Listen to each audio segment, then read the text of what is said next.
Quiz வழங்கும் hoop diary with Aparna Rajkumar. இப்போ eastern conference நடந்துட்டு இருக்கிற சுவாரஸ்யமான ஃபைனலை பத்தி தான் பேச போறேங்க. Between third seed Boston Celtics and fifth seed Miami Heat. இவங்களுக்குள்ள 2 கேம்ஸ் நடந்திருக்கு. அதுல வெரி க்ளோஸ் பினிஷஸா இருந்தாலும் கூட ஃபிஃப்த் சீட் மயாமி ஹீட் 2-0 அப்படிங்கிற லீட் எடுத்திருக்காங்க. இவங்க run up to this point பாத்தீங்கன்னா பாஸ்டன் செல்டிக்ஸ் ஒரு சுவாரஸ்யமான 7 கேம் சீரீஸ் ஆடி against defending champions Toronto Raptors 4-3 ஜெயிச்சுட்டு வந்திருக்காங்க. அதுவே நீங்க மயாமி ஹீட் எடுத்தீங்கன்னா 5-1 அப்படின்ற ஸ்கோர் லைன்ல நம்பர் 1 சீட் மில்வாக்கி பக்ஸை வீழ்த்திட்டு 6 டே பிரேக்கு அப்புறம் வந்திருக்காங்க. பிரேக்கு அப்புறம் எப்படி பெர்ஃபார்ம் பண்ணுவாங்க, கொஞ்சம் ஸ்லோவா இருப்பாங்க, ஸ்டார்ட் எப்படி இருக்கும்னு யோசனை பண்ணீங்கன்னா no, the Heat have been hot. இப்போ மேண்டேட்டரியா let's have a look at those rosters. Boston Celtics have been very well represented by Marcus Smart, Taco Fall, Gordon Hayward, Jaylen Brown, Jason Tatum, Javonte Green, Kemba Walker, Brad Wanamaker, Enes Kanter, Daniel Tice, Grant Williams, Tremont Walker, Semi Ojeleye, Vincent Poirier, Robert Williams III, Carson Edwards and Romeo Langford. Miami have been well represented by Bam Adebayo, Jimmy Butler, Kyle Alexander, Jay Crowder, Goran Dragic, Udonis Haslem, Tyler Hero, Solomon Hill, Andre Iguodala, Derek Jones Jr., Myers Leonard, Kendrick Nunn, KZ Okpala, Kelly Olynyk, Duncan Robinson, Chris Silva and Gabe Vincent. இந்த 2 டீம்ஸ்க்கு இடையில தான் போட்டி.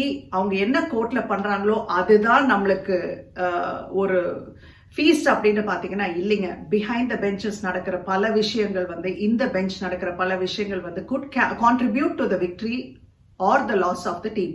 நான் எதை பத்தி பேசுறேன்னு நினைக்கிறீங்களா? The battle between the two coaches. Boston Celtics ஓட Brad Stevens versus Miami Heat ஓட Eric Spoelstra. இன்ஃபேக்ட் இவங்க வேலை ரொம்பவே அதிகம். Not just preparing for the series ஆரம்பிக்கிறப்போ ஒரு கேம் பிளானோட வந்திருப்பாங்க. பட் அந்த கேம் பிளான் அப்படியே நிற்கும் அப்படின்னு நினைச்சீங்கன்னா அது ரொம்ப தவறு.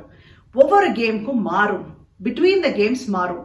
அவங்க என்ன planning and what training and what coaching goes on the rest days is as important as the game days. So அவங்க கோச்சிங் ஸ்டாஃப்க்கும் கோச்சஸ்க்கும் நடுவில் அந்த கேம் பிளான்ஸ் உருவாக்குறதும் என்ன மாதிரி எப்படி ஸ்ட்ராட்டஜைஸ் பண்றது அப்படிங்கிறது அந்த சாணக்கியத்தனமான பிளானிங் போது பாருங்க. That contributes massively on the floor. In fact close கேம்ஸ்ல it could been the difference between winning and losing.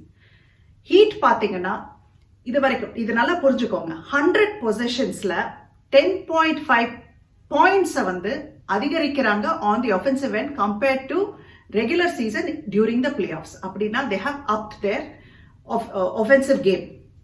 Let's compare that with Boston. Boston இதுக்கு முன்னாடி டொராண்டோ ராப்டர்ஸ் ஆடினாங்க. டொராண்டோ ராப்டர்ஸ் ரெகுலர் சீசன்ல போடுற ஸ்கோர் லைனை விட 10.5% குறைச்சி தான் போட விட்டாங்க Boston Celtics during the play of defensively per 100 positions. அப்படின்னா அவங்க டிஃபென்சிவ் கேம் பெட்டரா இருக்கு. 2 டீம்ஸுமே offensively and defensively both have grown. Regular சீசன்ல பாத்தீங்கன்னா ஹீட் செகண்ட் பிளேஸ் இருந்தாங்க ஃபார் 3 பாயிண்ட்ஸ். அதுவே பாஸ்டன் செல்டிக்ஸ் தேர்ட் பிளேஸ்ல இருந்தாங்க. இப்போ ரெகுலர் சீசன்ல விட போஸ்ட் சீசன் கம்பேரிசன் பாத்தீங்கன்னா மயாமி ஹீட் தேர்ட் பிளேஸ்க்கு போயிட்டாங்க இந்த play of. But Boston Celtics have moved from third place in regular season to number 1 in the post season. So அது ஒரு massive difference. இப்போ என்னன்னா அவங்க ஓப்பன் கேம் பாத்தீங்கன்னா பாஸ்டன் செல்டிக்ஸோட open game it's beautiful to watch. ஆனா அதுல speed breakers இருக்காங்க. யாருன்னு பாக்குறீங்களா? Miami Heat's heart. In fact Bam Adebayo இருக்கட்டும், ஜே கிரவுடர், ஜிம்மி பட்லர், அவங்க ஸ்பீட் பிரேக்கர்ஸா நாங்க இருக்கோம் அப்படின்னு defensively they playing a phenomenal game.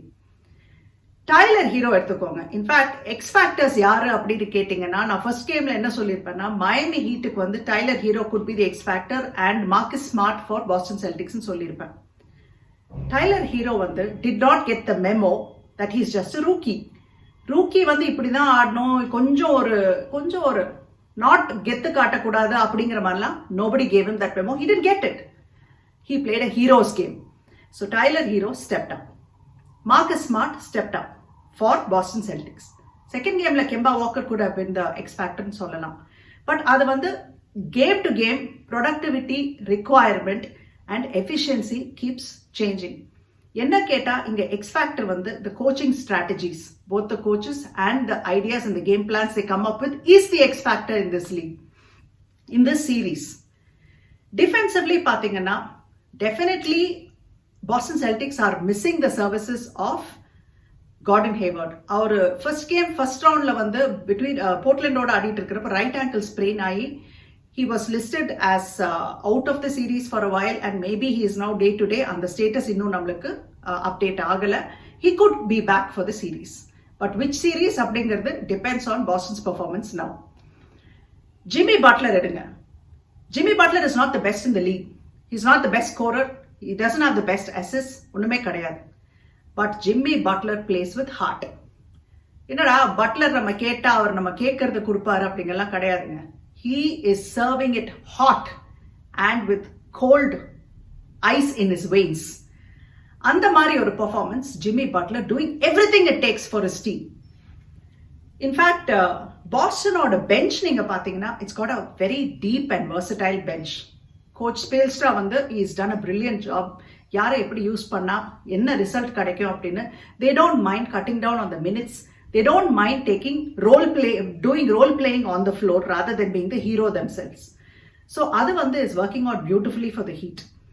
Boston என்ன பண்ணிருக்காங்கன்னா a shorter rotation, a tighter rotation but more minutes. இந்த மாதிரி more minutes, shorter rotation போறப்போ bench டீப்பரா போய் யாராவது இழுத்து போட்டா will they be able to cope? We don't know. கொஞ்சம் அந்த கேம் அந்த ஸ்பிரிட்டட் மோமெண்ட்ல அவங்களுக்கு எக்ஸ்போஷர் இருந்துகிட்டே இருந்தா their performance will be better. In fact, இன்னொரு ஒரு பெரிய முக்கியமான விஷயம் வந்து என்ன கிளாரிஃபை பண்ணணும் அப்படின்னா நீங்க பாத்தீங்களா இல்லையா தெரியல, கேம் 1ல வந்து it went into an overtime finish. Overtime finish, அந்த ஃபினிஷ்க்கு வரப்போ just a few seconds before the finish, Jason Tatum வந்து took it for a slam.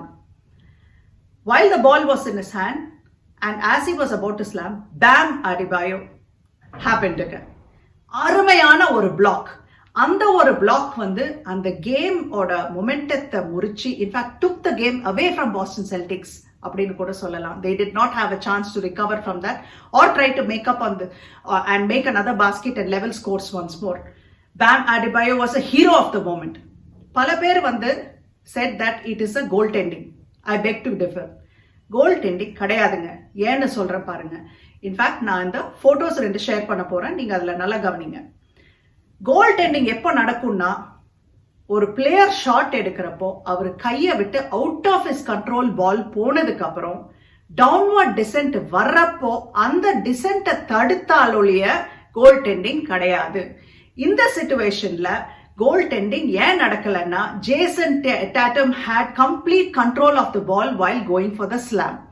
Bam Adebayo ஓட beautiful டைமிங்னால he interfered with the slam that would have happened, but correct timeல அந்த finest of gapsல கையை விட்டு block பண்ணி it was probably the block of this particular season கூட சொல்லலாம்.